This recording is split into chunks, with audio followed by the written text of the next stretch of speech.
Hi, Steve Griffith, bringing you a continuation of the Griffith Leadership Series. Last time we spoke about time and we spoke about energy. Don't manage time, manage energy. This is probably the single most important thing that leaders can learn, because so often we're just becoming absolutely focused on doing more rather than stopping and recovering energy. Everything is in a rhythm. The whole of the universe has a rhythm, day, night, seasons, and it's all about recovery to expenditure. To speed up, sometimes you've got to slow down. And to slow down, we've got to slow the mind down, we've got to slow the body down. So what we want to understand about why that's so important is that learning techniques like meditation is an essential tool to increase energy quickly. So, for example, in just 10-15 minutes of meditation, what happens is you reduce mental activity, and that takes the body into a deep state of rest. We measure it. We measure metabolic rate or oxygen consumption. Very exciting. We've got these tools now that we can show that when you reduce the mental activity, imagine that the mind is like an ocean. You know, on the surface it's very active. You have about 80,000 thoughts every single day, and each thought produces a different neurochemical. So the brain is like the hardware, a thought is like a software.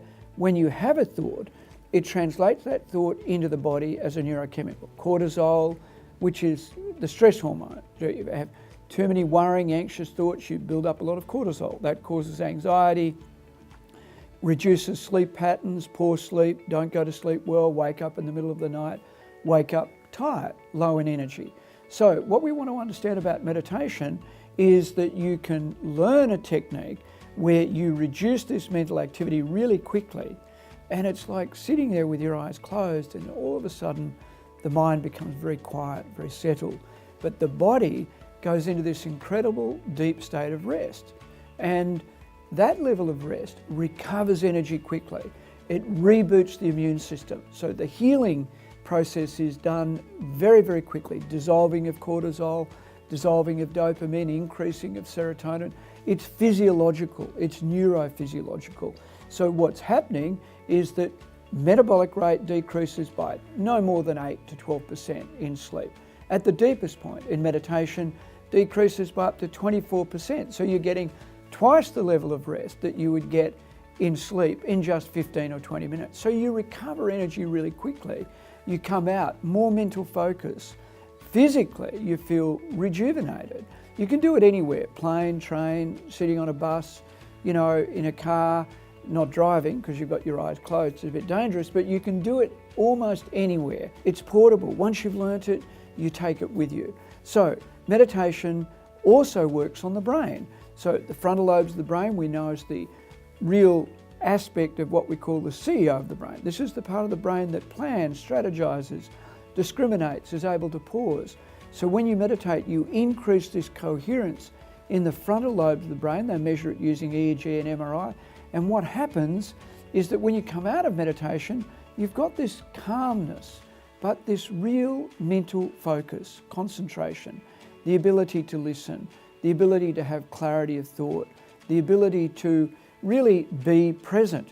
Now, most of us today are distracted. Even when we want to be present, we find that we can't listen as well as we should, that we're always worrying about what we haven't done or worrying about what we should do. And so we're actually cutting ourselves off from this ability to be present.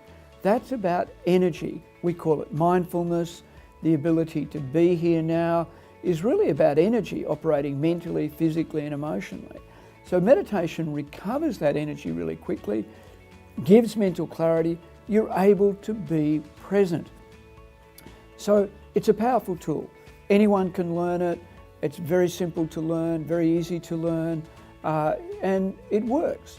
So we use this tool as a very significant part of all our leadership programs and part of really the key to creating mindfulness. So don't manage time, manage energy, and learn techniques like meditation to produce this mindfulness, to create the energy that you need to be the best you can